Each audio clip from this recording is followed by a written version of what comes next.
Bismillahirrahmanirrahim. Assalamualaikum warahmatullahi wabarakatuh. Bagaimana kabar teman-teman mahasiswa Tasawuf Psikoterapi YIN Kudus semester 2 ya? Mudah-mudahan selalu dalam keadaan sehat dan dilindungi oleh Allah Subhanahu wa Ta'ala dimanapun teman-teman berada. Dan pastinya tetap semangat kuliahnya ya, meskipun online. Teman-teman, minggu kemarin kita sudah kuliah ya, kemarin tanggal merah, tapi saya hanya menyampaikan materi saja dan belum diskusi. Dan hari ini saya juga ini ya teman-teman ya, ada kegiatan akreditasi. Ini saya buatkan video perkuliahannya ya. Nanti kita diskusi ya, diskusinya bisa dirapel ya nanti ya di di pertemuan ketiga ya nanti. By proses ya teman-teman ya. Ini untuk mata kuliah ini kemarin kan sudah dijelaskan ya tentang bagaimana ya integrasi antara filsafat dan peradaban Islam ya. Ternyata filsafat ini memberikan kontribusi yang positif bagi peradaban Islam. Nah ini ya kita akan membedah atau mengkaji lebih dalam, nah bagaimana sih kontribusi filsafat bagi peradaban Islam. Baik teman-teman, untuk mengawali perkuliahan hari ini, mari kita bersama-sama membaca suratul Fatihah. Ala hadhihi niyyah bisirril Fatihah. A'udzu billahi minasyaitonir rajim. Bismillahirrahmanirrahim. Alhamdulillahirabbil alamin arrahmanir rahim maliki yaumiddin. Iyyaka na'budu wa iyyaka nasta'in ihdinas shiratal mustaqim shiratal ladzina an'amta 'alaihim ghairil maghdubi 'alaihim waladdallin. Amin. Teman-teman, ini ya kontribusi filsafat bagi peradaban Islam.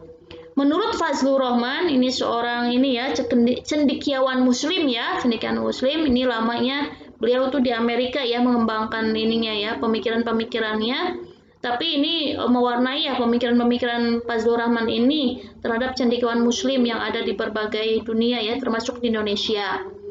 Nah, Fazlur Rahman ini mengatakan bahwa filsafat itu memberikan kontribusi bagi terbentuknya peradaban Islam. Kenapa sih Bu memberikan kontribusi? Karena dengan adanya filsafat atau pemikiran yang rasional, maka manusia akan terdorong untuk melakukan tindakan-tindakan yang selalu mengarah pada kemajuan.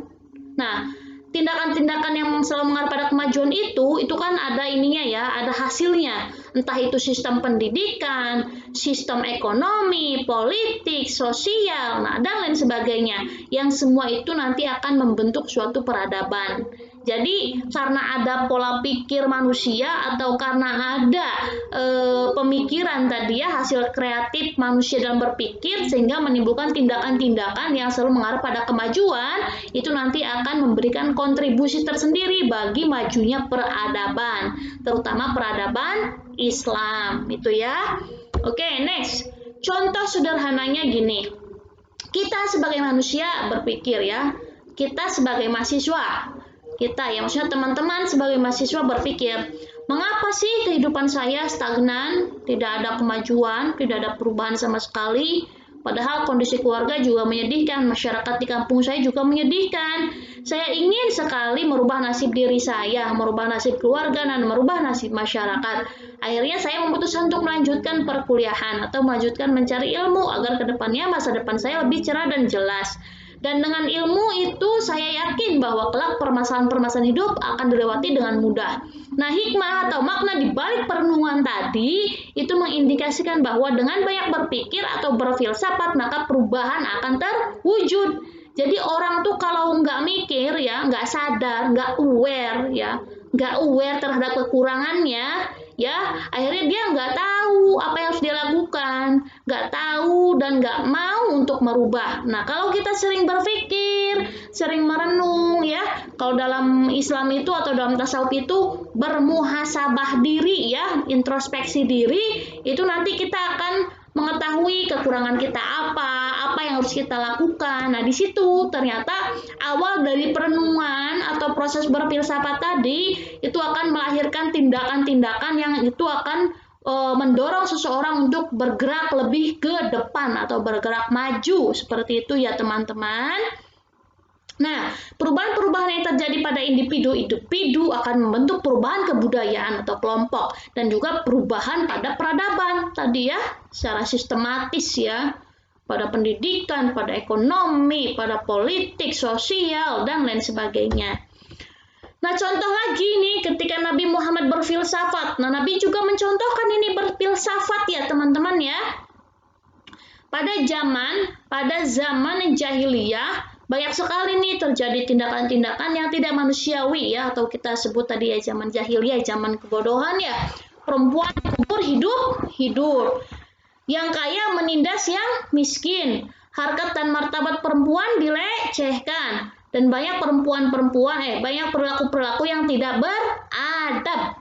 Melihat situasi dan kondisi yang seperti ini, Nabi Muhammad sering merenung, berpikir, atau dalam bahasa Arab bertahannuts, berdiam diri di gua Hiro, sambil memikirkan tentang perilaku-perilaku yang terjadi pada masyarakat saat itu. Nabi merenung, mungkin gini ya, ini bahasa ini aja ya, mengapa ketidakadilan merajalela dan ketidakberadaban ini terus terjadi hingga suatu hari dengan wahyu pertama surat Al-Iqra ya, surat Al-Iqra ayat 1 sampai 5, Nabi diperintahkan oleh Allah untuk membaca.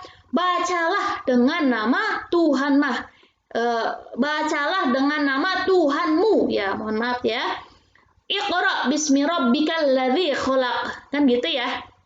Bacalah dengan nama Tuhanmu yang sudah menciptakanmu, kan gitu ya. Maksud dari ayat tersebut bisa dipahami bahwa pada saat itu Nabi diperintahkan oleh Allah untuk merenungkan, membaca ayat dan tanda yang terdapat pada ayat kauniyahnya, ayat yang ada dalam semesta, dalam hal ini masyarakat Arab pada waktu itu.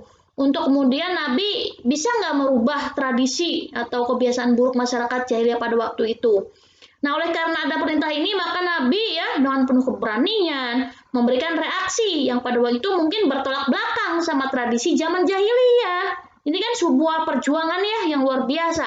Pada awal kedatangannya kan Nabi sampai ditolak ya. Ini teman-teman kalau tahu ceritanya kan seperti itu ya.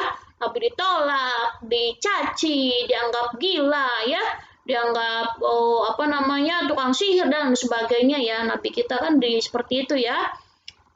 Tapi dengan usaha yang sungguh-sungguh, tapi akhirnya ya bisa gitu ya Nabi melewati masalah-masalah tersebut, sehingga akhirnya Nabi bisa bisa membawa tradisi baru, yaitu menebarkan peradaban. Peradaban itu peradaban yang lebih baik ya. Peradaban yang memberikan rahmatan lil alamin, peradaban yang membawa rahmat bagi semesta alam. Nah, jadi apa sih peradaban itu, Bu? Peradaban itu nanti ya saya jelaskan. Nah, spirit atau semangat Nabi Muhammad dalam membangun peradaban tersebut sesuai pula dengan landasan hadis ya. Innama bu'itstu liutammima makarimal akhlaq. Innama bu'itstu liutammima makarimal akhlaq. Bahwa sesungguhnya aku diutus atau Nabi diutus itu untuk menyempurnakan akhlak atau membangun tingkah laku yang beradab ya. Akhlak itu adalah tingkah laku yang beradab. Jadi bisa disimpulkan bahwa arti peradaban itu yang pertama ya, peradaban berasal dari serapan bahasa Arab adab ya, yang artinya sopan, tingkah laku yang berakhlak dan bermoral. Jadi peradaban itu tidak hanya yang bentuk materialnya aja ya. Bentuk material itu apa sih Bu? Peninggalannya gitu ya. Misalkan peninggalan yang mungkin teman-teman pernah nonton 99 di langit Eropa itu loh, Cahaya di Langit Eropa ya. Bahwa peradaban Islam itu sampai Spanyol ya. Ada ukiran-ukirannya ya. Ada seperti kayak relief itu gambar-gambar ya prasasti dan sebagainya. Bukan hanya pada itu sebenarnya ya. Nah, peradaban yang pertama itu dimaknai bahwa Nabi itu diutus itu memang untuk merubah adab, merubah akhlak atau moral seseorang yang tadinya tidak baik menjadi baik. Jadi peradaban Islam itu meliputi itu juga ya, meliputi tingkah laku manusia yang sopan, yang baik, yang berakhlak. Yang kedua, peradaban dibangun dari adanya budaya. Nah, budaya berasal dari kata budi dan daya yang diartikan sebagai upaya manusia yang dengan intelektualitas dan kreativitasnya bertindak atau berperilaku sehingga menghasilkan karya-karya. Nah, kalau ini karya-karya ya, baik berupa seni, sistem sosial, pendidikan, dan sebagainya. Ini ya, jadi kalau ini lebih kepada yang materialnya, gitu ya. Nah, kesimpulannya bahwa berdasarkan penjelasan tadi, maka dapat dipahami bahwa peradaban meliputi dua aspek, di antaranya peradaban meliputi aspek moral dan peradaban yang meliputi aspek material. Peradaban moral adalah peradaban yang berkaitan dengan tingkah laku atau perilaku yang baik, sopan, dan berakhlak, sebagaimana yang sudah dicontohkan oleh Nabi, sedangkan peradaban material adalah peradaban yang meliputi sistem pendidikan, ekonomi, sosial, politik, dan sebagainya. Adapun peradaban moral merupakan pondasi utama. Nah, untuk membangun peradaban material itu, pondasi utamanya adalah membangun peradaban moral. Kenapa ya? Karena dengan adanya peradaban moral, maka seseorang itu akan bisa memberikan hal-hal yang positif ya. Jadi yang harus dibangun itu terlebih dahulu adalah peradaban moral, dan peradaban moral lahir dari adanya proses manusia yang terus berpikir atau berfilsafat. Karena dengan terus berpikir atau berfilsafat, maka manusia terus terdorong untuk bertindak atau berperilaku demi kemajuan. Oleh karena itu dapat disimpulkan bahwa filsafat memiliki kontribusi yang sangat besar bagi terwujudnya sebuah peradaban. Gitu ya teman-teman ya. Jadi hal utama itu adalah peradaban moralnya dulu. Moralnya dulu ya. Makanya ini zaman Jokowi juga ini ya, revolusi mental ya, adabnya dulu yang dibenari ya. Baru bisa nih bangunan-bangunan ya, kejayaan-kejayaan yang sifatnya material itu bisa dibangun ya. Nabi juga dulu kan ketika di Madinah kan yang Nabi lakukan apa? Bukan ini dulu ya, bukan yang material dulu, bukan. Tapi lebih kepada bagaimana membentuk sebuah budaya atau komunitas yang itu memiliki keimanan, ketakwaan, ketangguhan ya, yang positif-positif ya seperti itu Nabi kan ketika di Madinah dulu ya menyebarkan Islam itu membentuk adabnya dulu seperti itu teman-teman. Baik itu teman-teman yang saya bisa sampaikan, Nah itu untuk minggu depan nanti kita ini ya teman-teman dibuat 4 kelompok ya. Ini satu kelasnya ada yang 23 dan 24 ya teman-teman ya. Nanti dibuat 4 kelompok. Nanti kita akan bagi ya 4 kelompok itu. Kelompok pertama nanti mengkaji apa saja sih peradaban Islam itu ya, meliputi apa saja ya. Siapa aktor-aktornya? Misal Al-Khwarizmi ya, itu beliau itu memberikan katakanlah sumbangsi di bidang matematika gitu ya. Ibnu Sina di bidang kedokteran. Nah, itu teman-teman silakan ya. Itu untuk yang kelompok 1. Peradaban Islam itu meliputi apa saja dan siapa aktornya, siapa orangnya gitu ya.